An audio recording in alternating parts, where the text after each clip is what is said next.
Hello guys, and welcome back to this channel. Where today guys, I'll be showing you how to delete a site on Wix.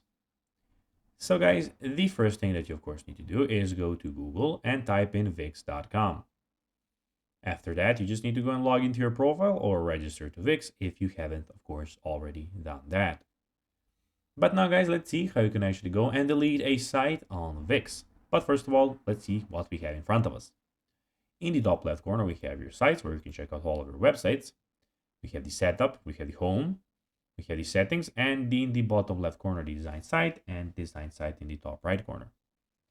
But now guys, let's see how you can actually go and delete a site on Wix.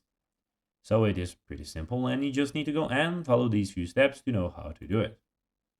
So to delete a site on Wix, follow these steps. Sign into your Wix account, as we already did on the start of the video. You need to navigate to the dashboard where we are at the moment. Click on Site Actions to select Move to Trash. We have Site Actions here, as you can see. There you have all of your websites. And then you just need to go and click on the setting that I told you, which is, of course, Move to Trash. Confirm the action to move your site to, of course, the trash. And your site will be unpublished and moved to trash, where it can be restored within 90 days. So keep that in mind if you want to restore your account, of course. So guys, that will be everything for this video. I hope that you found this video informative and entertaining, guys.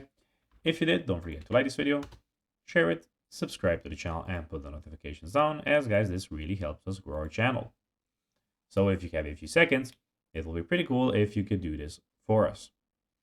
So guys, as I told you, I hope that you enjoyed the video. And guys, as always, I'll be seeing you in the next video on this YouTube channel. Until, as always, bye guys.